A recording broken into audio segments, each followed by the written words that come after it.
Pri vseh drugih pa velja, da je nekaj slabega, če preveč priznaš. In odkar ta svet stoji, so na njem živeli ti in ti.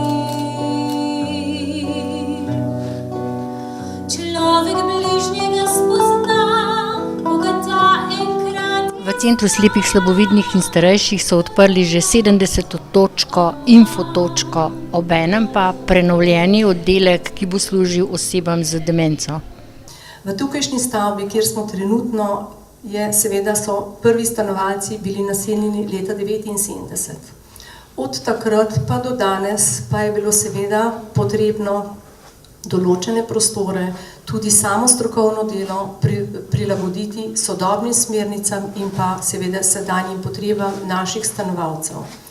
V centru ste tokrat bogatejši za novo infotočko, seveda pa je bilo v to treba vložiti precej truda, saj ste morali adaptirati prostore. Kdaj se je vse skupaj začelo? Res je, naš oddelek za demenco je pač oddelek za osebe, ki imajo pač posebne potrebe. Z adaptacijo smo pričeli v mesecu avgusta, sedaj smo jo končali. Moram povedati, da je bilo kar trdo delo in seveda veliko naporov z strani vseh zaposlenih, da smo dejansko vse te stvari lahko nemoteno izvajali, da so bili stanovalci ravno tako oskrbovani in negovani, kot če se ne bi nič dogajalo v našem centru.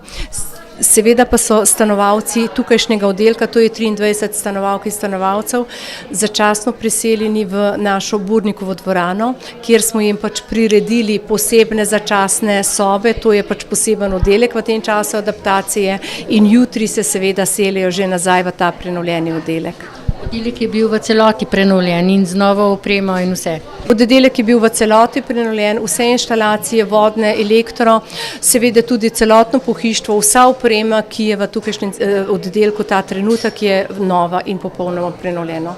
Osebe, ki bodo delali z osebami z demenco, so se verjetno izobraževale in so posebej pripravljene na te osebe. Res je, vsi zaposleni v našem centru so že do sedaj imeli kar nekaj izobraževanj na temo demence. Vsakoletno pa se dodatno tudi izobražujemo, kaj te potrebe v našem domu po strokovnem delu se seveda kar stopnjujejo. V vhodu v samo stavbo je tudi sama točka, ker so nameščene zloženke in vse tisto, kar potrebujejo osebe in pa seveda svojci od oseb. Res je, v recepciji, kjer smo odprli demenci prijazno točko, so na razpolago naše zloženke, na katerih dobimo lahko osnovne podatke, kontaktne podatke, koga lahko v naš center pokličejo, kdaj ga lahko pokličejo, kadar potrebujejo kakršnokoli pomoč, svetovanje ali pa suport v domačem okolju. Kajti za stanovalce v tukajšnjem centru poskrbijo naši zaposleni, to je zdravstveno negovalni kader in pa tudi varuhinje, javni delavci, medtem ko v domačem okolju pogosto svojci ostajajo sami in resnično potrebujejo kar nekaj dodatnih informacij. V preteklem letu in tudi v letošnjem oziroma v nadaljevanju bomo imeli še dodatno kakšna izobraževanja na to temo in pa seveda tudi Alzheimer kafe, na katere običajno povabimo strokovnjake iz tega področja in takrat seveda tudi vsi občani prav prisrčno vabljeni. Ki ti več svetijo, odperi me v goro, kjer škrati živijo, pokaži mi zvezdo z mojim imenom, zloži mi pesem z pisarnim refrenom, povabi me včasih. Da je spominčica bila ustanovljena pravzaprav po zaslugi tudi Škofje Loke, kajti dr. Aleš Kogoj, ki je ustanovil spominčico 1997, je bil iz vaših koncev. Nažalost ga več ni med nami. On je bil eden od redkih, ki se v tistem času opazil in zavedal, da je demenca tako velik problem in da je velik problem ne samo za bolnike, ampak tudi za svojce. Štefanija Zlobec, predsednica društva Spominčica, v Škofji Loki odpirate že 70. točko za prepoznavnost demence. Ja, moram povedati, da smo prvo odprli 1 leto in pol nazaj pri varuhinji človekovih pravic Vlasti Nussdorfer. Tista je bila prva, po tistem se je pa vsul val interesa po celi Sloveniji, kar nas zelo veseli, ker s tem širimo vednost in prepoznavanje o demenci in zmanjšujemo stigmo v družbi. In pomembno je, da smo prišli v čim več lokalnih okolij, kjer lahko ljudje, kjer tam živijo in delajo, vedo, kakšna je demenca, in to na teh točkah dobijo vse informacije, ker je osebje za to že izobraženo in educirano. No in skratka, na ta način prispevamo k temu, da osebe z demenco, ki živijo v našem okolju z nami, prepozna vsa lokalna skupnost in jim pomaga. Pomembno, da vemo, kako z njimi delati, pristopiti, komunicirati, da bi lahko ti ljudje pravzaprav ostali čim dlje doma. Prvi znaki so težave s spominom, težave z govorjenjem, težave pri organiziranju življenja. Zjutraj, ko vstanejo, že ne vejo, kaj se v kopalnici počešeš, umiješ zobe. Že te stvari, ki jih mi rutinsko opravljamo, jim delajo težave. Radi ponavljajo ene in iste vprašanja, se prepirajo s svojimi najbližjimi, imajo krajevne, časovne težave, pogosto zaidejo, se zgubijo, no in ne znajo več uporabljati ne televizijskega usmernika, ne telefona. No, to so taki tipični znaki, na katere je treba biti pozoren, in ko jih opazite, da se ti znaki pojavijo večkrat na dan, 3-krat, 4-krat še ni hudo, če se pa 10-krat, 20-krat, je pa treba stopiti čim prej do zdravnika, da zdravnik preveri, če res gre za sum za demenco ali za kakšno drugo ozdravljivo bolezen.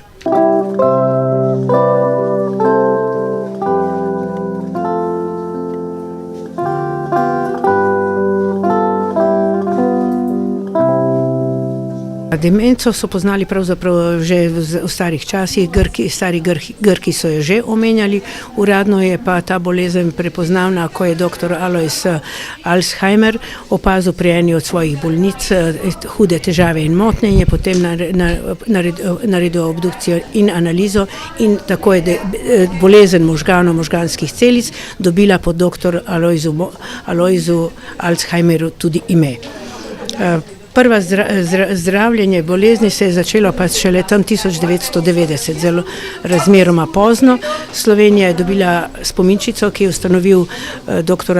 Aleš Kogoj, ki je doma iz teh vaših krajev. Ja, tako gre njemu ta res zahvala, da je že takrat opazil, da je to potrebno, kajti pri bolnikih z demenco res potrebujejo svojci veliko podpore in znanja, da vedo, kako ukrepati in reagirati ob bolniku z demenco. Ker že dolgo niso odkrili boljšega, bolj učinkovitega zdravila, že od 2002 je velik poudarek vse stroke po Evropi in po svetu, preventiva, zdrav način življenja, vse, kar je dobro za srce in je dobro za možgane, mediteranska dieta, lahko pa seveda pojemo tudi nekaj maščobe, ker vedno bolj ugotavljajo, da tudi maščoba potrebuje možgani in telo.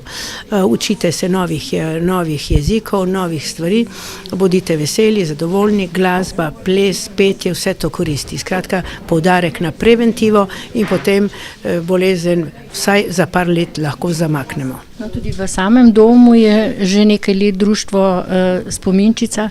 Ja, društvo Spominčica poznamo že dolgo, Spominčica, naša krovna iz Ljubljane, z njo dolgo že tudi sodeluje. Tukaj smo tudi organizirali prvi Alzheimer kafe, tudi več delavnic, tudi projekt Evropski Ad Gaming, pametne igre, kajti zdaj se vedno bolj ve, kaj osebe z demenco vse lahko počnejo, in takle oddelek, kot je tukaj danes bil odprt, je ravno to, kar je primerno za osebe z demenco, bivalna enota, kuhinja, da skupaj sedijo, nekaj delajo, vedno več je tudi teh programov, iger, za katere vemo, da so zelo primerne, da osebe delajo, da te osebe zaposlimo.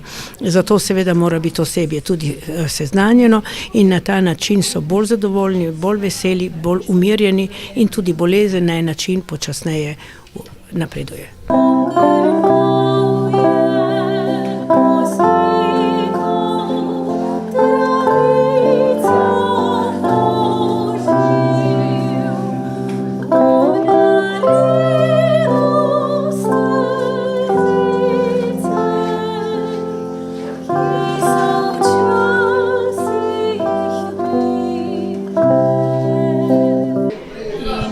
Za kakšno investicijo je šlo, v katero ste ga vložili sami? Res je, celotna investicija je bila pač pokrita iz lastnih centrov, adaptacija kompletno tudi s pohištvom pa nas je stala 450 000 evrov.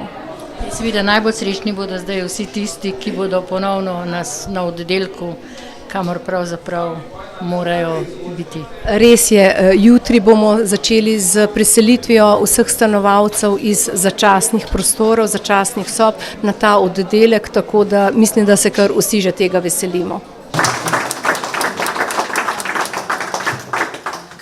Tako kot sem rekla, slavnost mora biti demenca, mora biti center slepih, slabovidnih in starejših in jaz bi kar gospo Štefanijo prosila, če bi prva zarezala v ta nas košček torte. Odpiramo oddelek in režemo torto. Vsak dobi košček torte v plavi barvi spominčice. Hvala.